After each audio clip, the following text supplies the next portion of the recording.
Okay, hi guys. We're back again. I'm here with Kale. How are you, mate?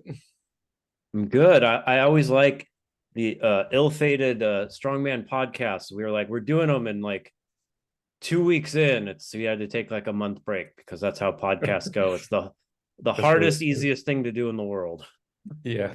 But we've actually got something relevant right now to talk about because Yeah. we've had a competition and it's definitely thrown up plenty of talking points. And that, of course, is the Rogue Invitational Strongman, the third one of its kind.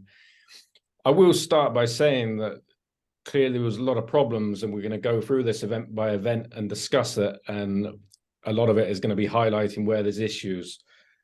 However, I went to the first ever Rogue Invitational. I know Jan and Steve who are running the competition, and I know the Hennigers who own Rogue.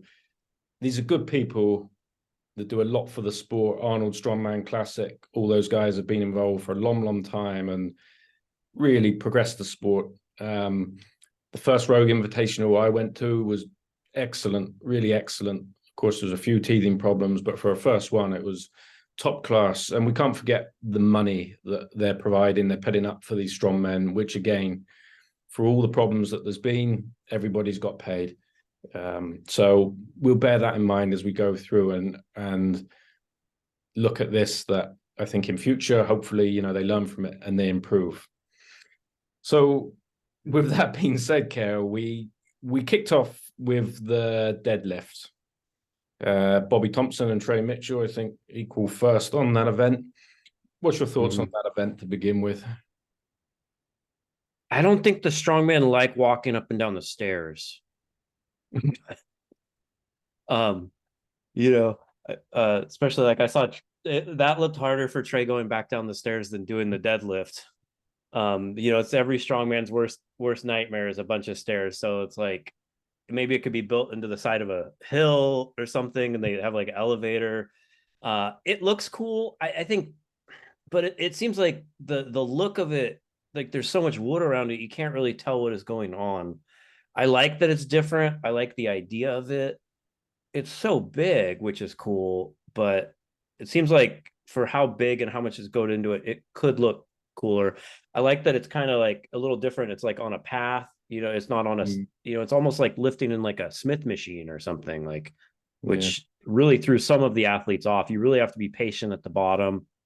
So overall, I like any event that's going to be different and that the athletes have to adapt. You saw some adapt fine. Looked yeah, like everyone's first pull was the hardest for them as they like got that groove, and then some really got into that groove. Evan Singleton just had a really hard time um, with that groove, and you see some benefit from it, some it throws off, which I think is good for strongman. But I feel like there could be something more. I don't, I don't know what it yeah, is, but yeah. I feel like you, I like it and I like what they've done there, and it's kind of in the mold of the Wheel of Pain. However, like you say, there's so much wood and things around it. It's a bit like, what the hell is this thing here? But as an event mm-hmm. itself, it's a genuine test. It's a genuine deadlift. The only thing I would say is I'm of the belief that all strongman tournaments should have at least one max lift, and I think the deadlift would have been a good way to kick that off. Having a max deadlift in whatever form it may have been, it could have been with the elephant bar. Maybe that's coming up at Arnold's, but perhaps it was an opportunity to have a max lift in that first event. Looks like you could easily add a max to that even. Yeah, for sure. I think for sure you could. It would take a while. I think you'd have to have them all sitting up on the platform. They're not going to want to go up and down it, but um Yeah, uh um which that it's almost kind of like a Ukrainian deadlift a little bit, except it has a full bar. mm-hmm. But it could easily be converted into that. Overall, I like it. It looks like they made it a little heavier because people got double digits last year and it was a little light, so that was good. And maybe what 50 pounds or so heavier, and Yeah. it seemed like it was at a good weight.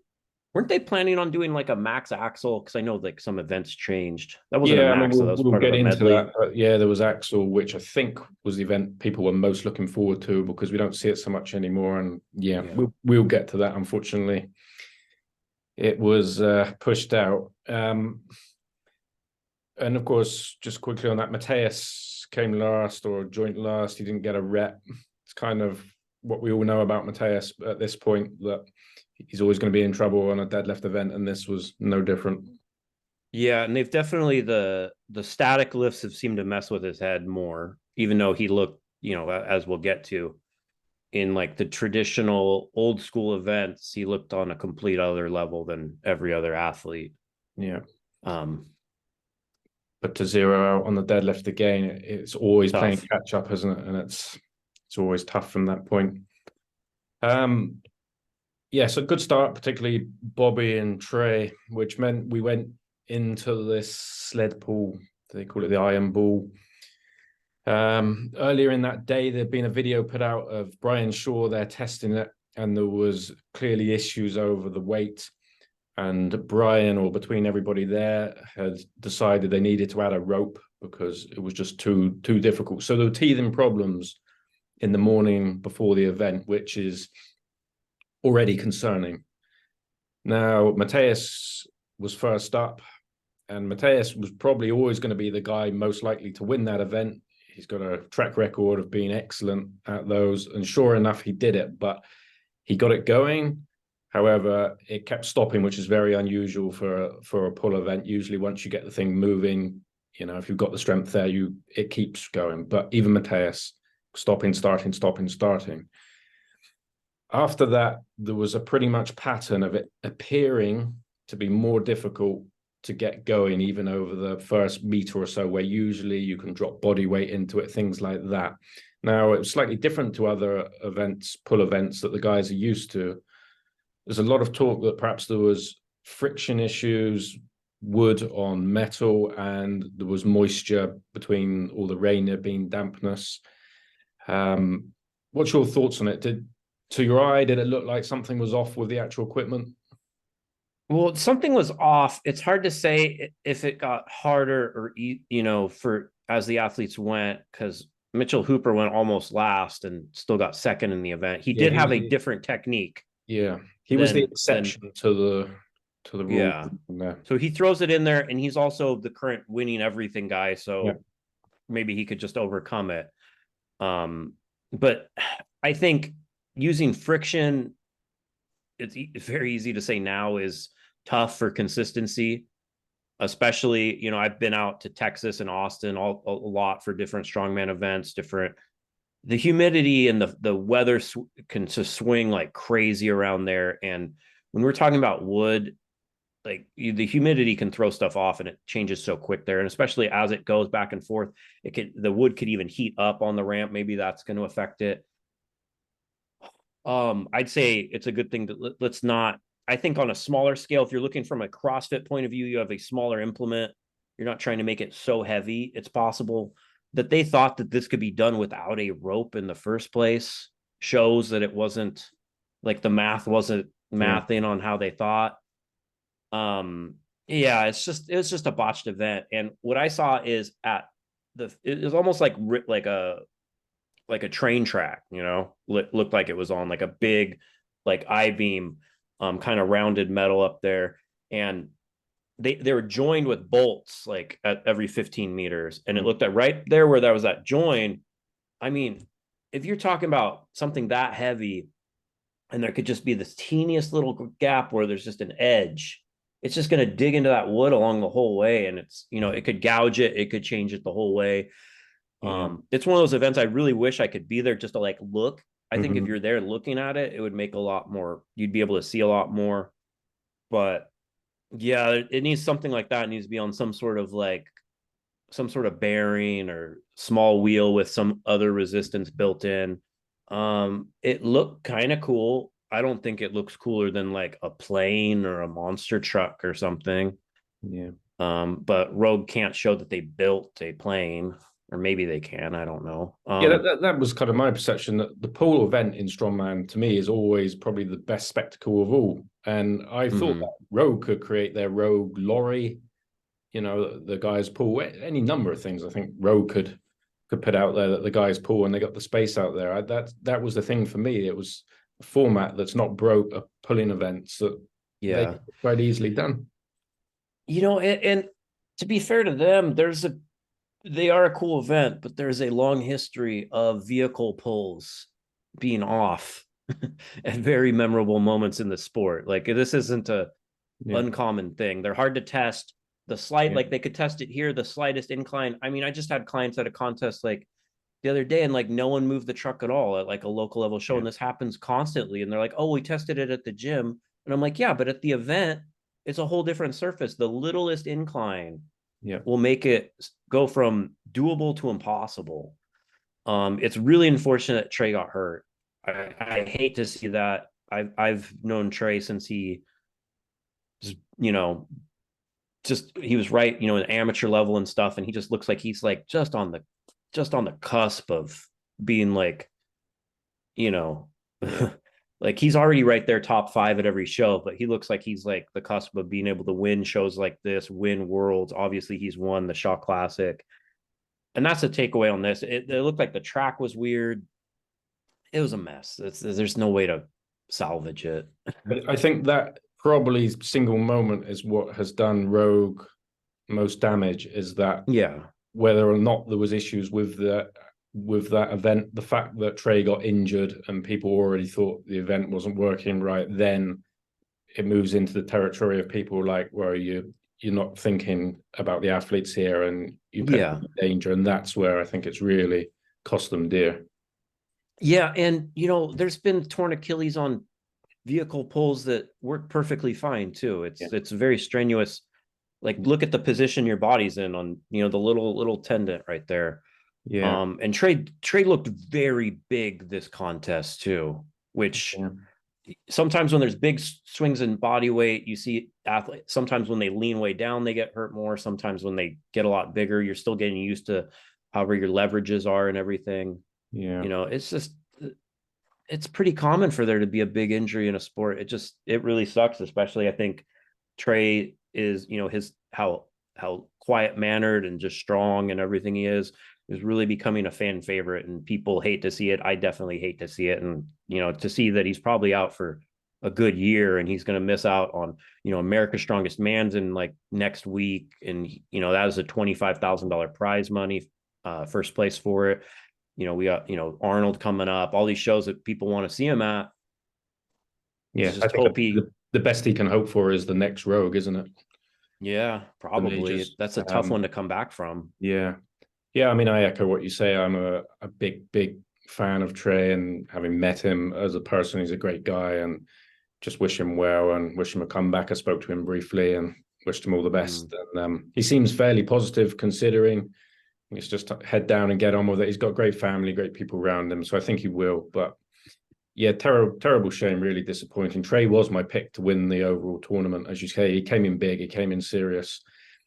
A great shame. I do think because that pool, because of the fact that even when it had momentum, it would still stop and you had to start again. That's where the real strain went on the Achilles, where every time you're restarting, and that's where it gets worse.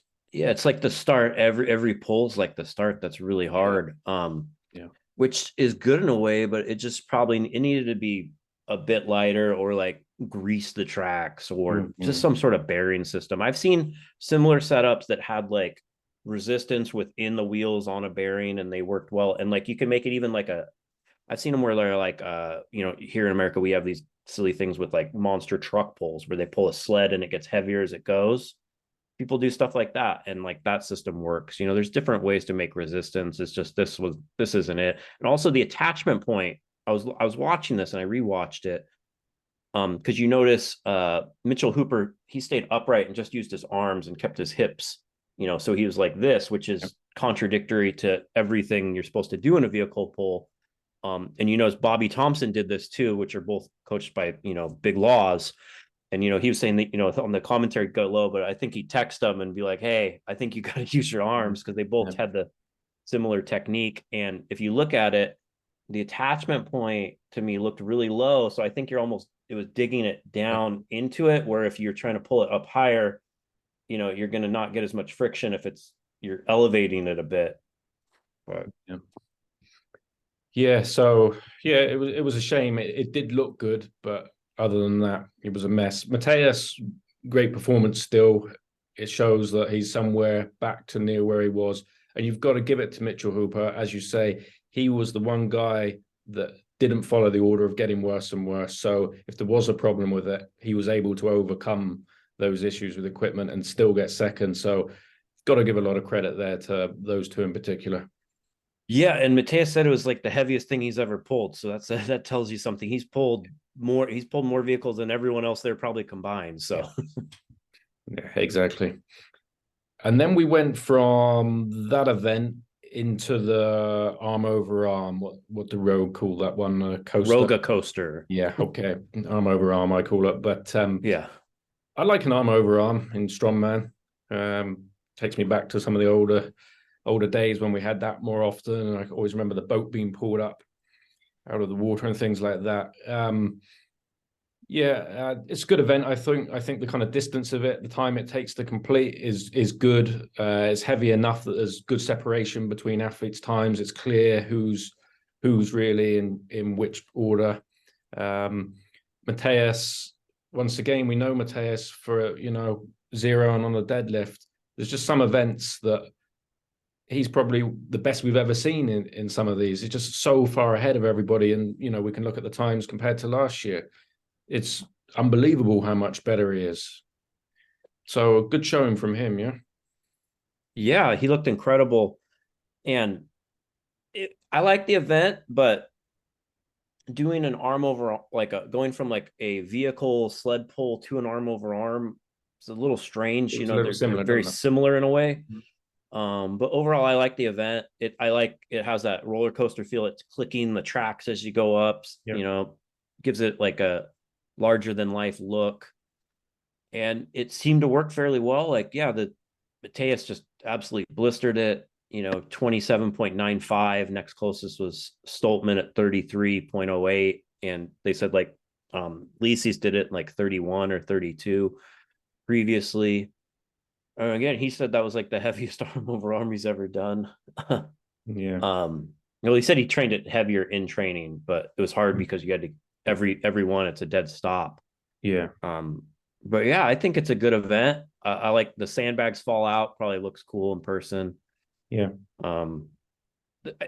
Yeah, I think it is a good event. It's just it felt subdued after that iron. Yeah, for sure. But I mean, obviously they wouldn't have known that at the time. I do agree with you. It's a bit like one is kind of a standing upright, arm over arm, almost on the rope, and then you're sitting and doing an arm over arm. But I like the event. I think it's good, and I think that's what Rogue's about. It's a huge piece of equipment, but it's very clear what it is, and it tests the guys in a way that we're able to differentiate fairly who was the strongest.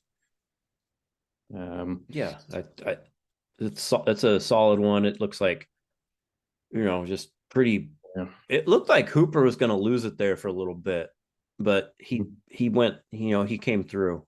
Yeah, he does, and ended up still getting within top 4. Yeah.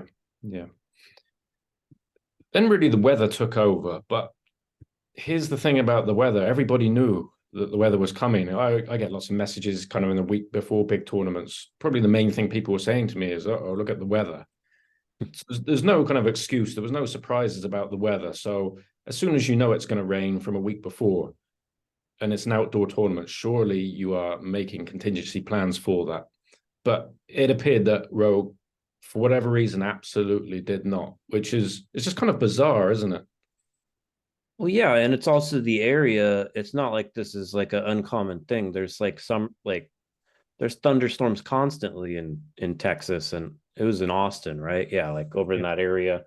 It's a constant. It's like an everyday thing. Yeah. And more and more it seems. So yeah, you need those contingencies, but it's a common theme with the sport, isn't it?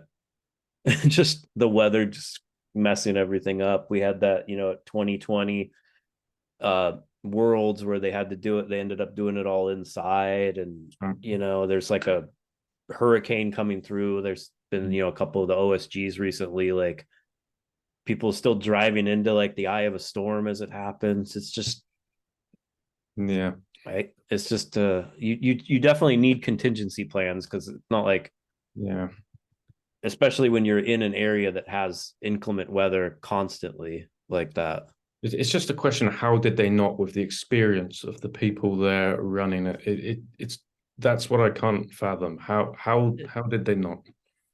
I don't know. I didn't pay attention to the CrossFit side. I don't know how they adjusted to that. Well, I It, wasn't watching no CrossFit. However, when Thor fought Devon in the boxing, that was when it was the crossover with the top CrossFitters. So I became with some friends with some of these Josh Bridges. at that time, yeah, and we're friends on Instagram and all that. Now, those guys were watching my kind of commentary on Instagram about the Rogue, and one of them reached out to me and was just asking a few questions. He was actually asking about the log, which we'll get to in a minute. And he was saying it's a bit of a mess, right? And I said, yeah. And he said, yeah, the CrossFit has been a mess also. So I know a lot of people kind of said, oh, well, the CrossFit, they just care about and don't care about strongman. But apparently it was across the board. It was just, there were not contingency plans laid for the entire thing. Yeah, I saw people saying similar stuff about Rogue with Strongman. If they didn't care about Strongman, they wouldn't include it at all. This is something that they're doing as Exactly. a passion. They don't need to include it. Yeah. And there wouldn't The be CrossFit can, 125 grand for the winner alone. Yeah, they'd give them 10 and people would still compete. So yeah, I don't buy that. I think it was just somewhere along the line there was an overall failure in planning. It wasn't someone directing strongman or forget about that sport. It wasn't that. I think when you have the scale of the implements that Rogue is using, it's harder to have contingency plans too. Yeah. However, again, just things I can't explain. They then made a decision to drop the fingers and the axle, and we switched to just log for reps. The axle, I would say, was the event people were most looking forward to. You can quite easily bring an axle indoors in the same venue where they did the log. To me, it was the guys are trained for that. For certain athletes, very much looking forward to that. Instead, we go for another rep event, and let's be honest, another mess. And this time down to refereeing. It's an age-old topic in strongman refereeing, particularly perhaps in the overhead, but lockouts of any sort. And Mitchell Hooper in particular, and it's not a new story with him, was not getting reprimanded for, let's say, very quick reps that most people would prefer to see under control for a second or two more, and other athletes appeared to be doing so. Athletes can only go by the referee. I think Mitchell was putting it down before he got the down signal, but the referee didn't stop him and say, you're doing that, you can't do it anymore, no rep.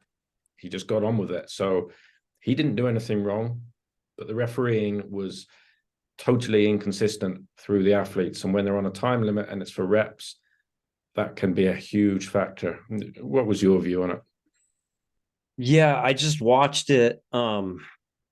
Like pretty much right before we went on, I went and just looked at that event, and it's the same. I can't even fault Cooper for it because it's the same lockout he's been doing pretty much since he's been in the sport. I saw some explanations that he gets that because, his like Iron Bibby kind of has similar where it's like up here and, you don't go all the way through, but it's like, regardless of the head through the log was coming down very quick. The log was going up and rotating down. Yeah. No point still there. They look like training reps. Yeah. Like this is how, like, when I have someone and I see them training and they're like, they know their elbow went all the way up and they come back down almost at the same time.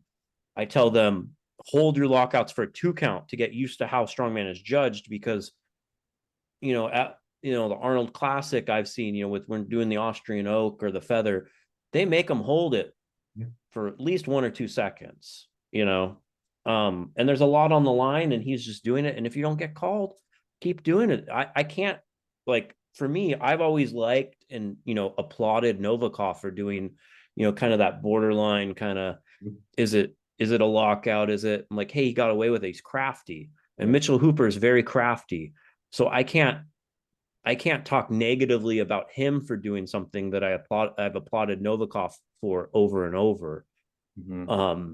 But it's just, hey, you can't blame the athlete. The judging needs to be better. And, like, he's the one that took advantage of it. And again, the strongest or whatever, he seems to be the best at doing a sport is the thing. And part of sport is seeing how far you can push it, influencing, people are emotional. I've always said, like, I have a specific thing I send out to clients pre-contest. I say, talk to your judges, make a joke with them when you go up, look at them in the eye, get them excited.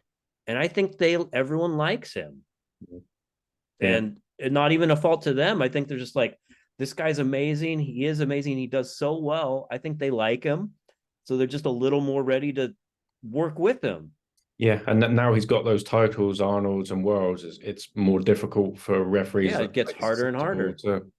to say anything. I totally agree. It's on them, but there's a lot of reasons why. But there's a lot of talk that Mitchell's perhaps he certainly divides opinion. Let's put it like that on Yeah. popularity.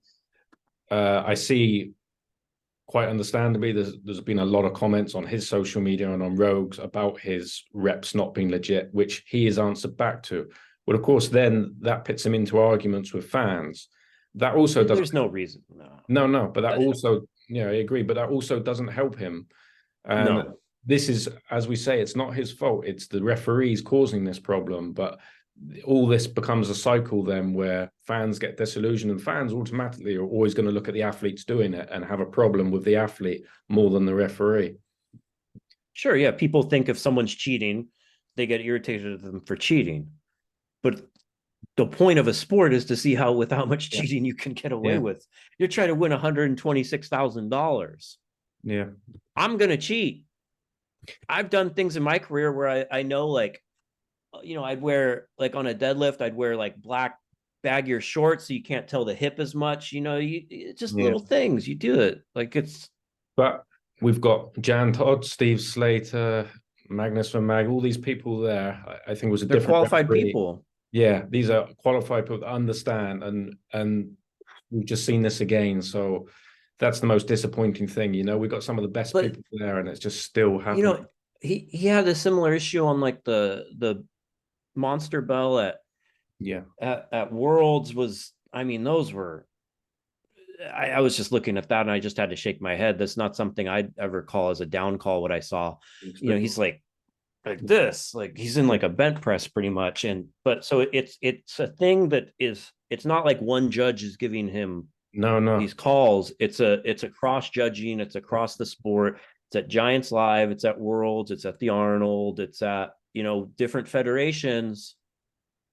And maybe Marius kind of got this back in the day. You start just blitzing things and you get that, like in boxing, you get a little bit more credit if you're the champ. It's just he's getting the champ calls. Yeah. Yeah, it's just, I don't know. It's just disappointing because it's something that's quite easily fixed with referees there. And as I said before, I said the other day, Big Z there sitting down, try and press overhead like that, and you won't get a single rep. And for me, and that's how Magnus used to be. I had him referee me at the Arnold Amateur, and everyone was like, crap, I have Magnus in my lane. Because he'd make you, I saw him, one of my friends, he made him like grind out a lockout we counted it was like 12 seconds. He needed to get his hips like, and he's just like, I don't like hitching. He wouldn't even told us, he's like, I don't like hitching. I don't like any of this. And it just seems like, as the sport's gotten more popular and there's so much more on the line to like get more records, get, the champ's the champ or whatever. It seems like some of these judges that were known as being hardline, like I would say Z is, have got a little more relaxed. Yeah. So we went from that event, KO, into the final event, which was the loading race. Just one thing before we get to that. Mitchell Hooper, as the overall leader, kept getting to go last, which obviously is always the great advantage on every event. What do you think of that format as opposed to it to being the winner of the last event? Because obviously that makes it even harder then for everybody to catch up to the leader, and this case was Mitch. I'm pretty sure that is a crossover from CrossFit. So they're running it similar. Overall, I'm not a fan of it.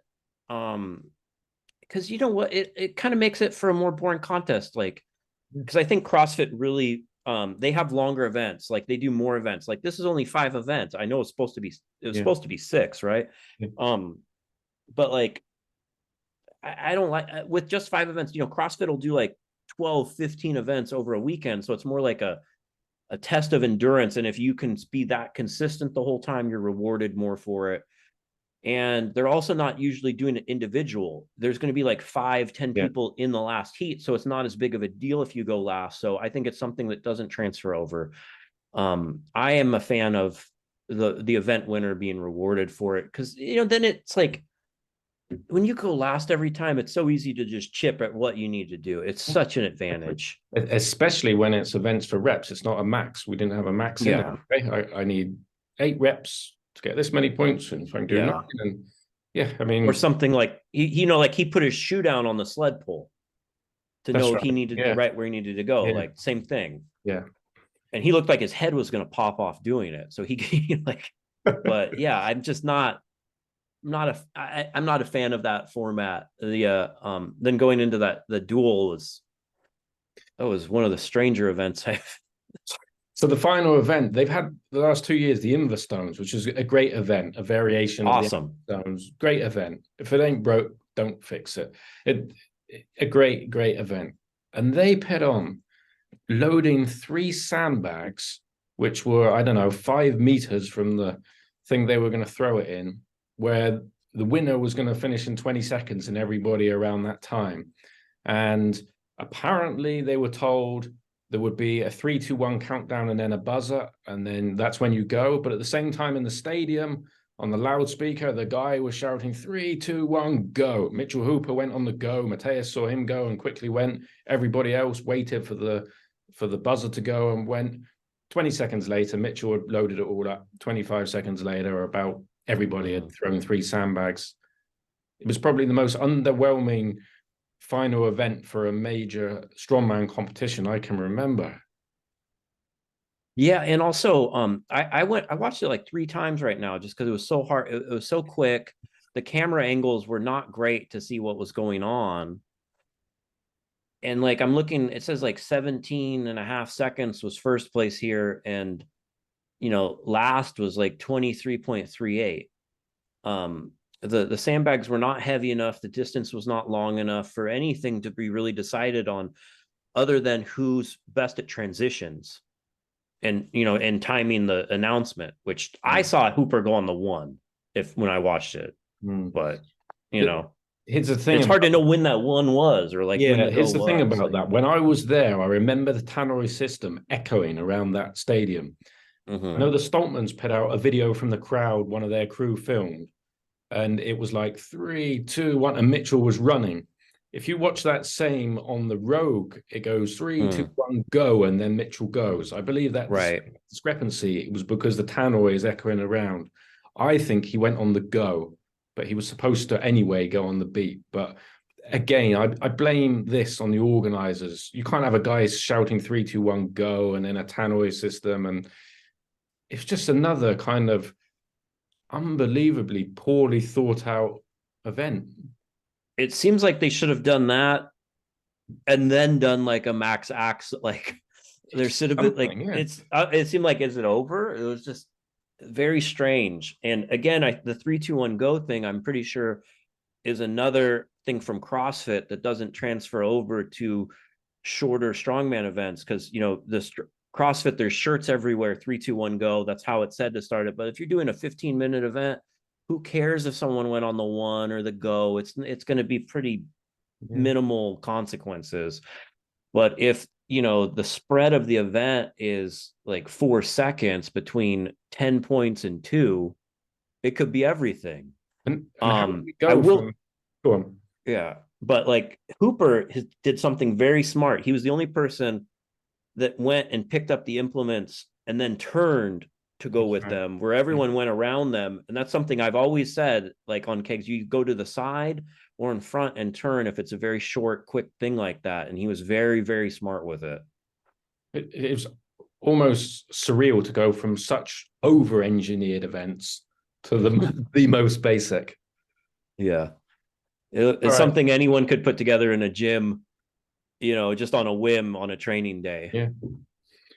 Okay, Kalle. So I think overall thoughts is a lot of things went wrong, but Rogue still do a lot of good things for the sport, a big prize money, and they'll be back. Yeah. Yeah, and my takeaway is we talked the other week that the Shaw Classic, is it the best event or not? Events like this make it really cement that like the Shaw Classic has a lot to gain because they, you know, the whole caring about the athletes. He's not going to put an Iron Bull out there. At least he hasn't done it yet. That doesn't work like that.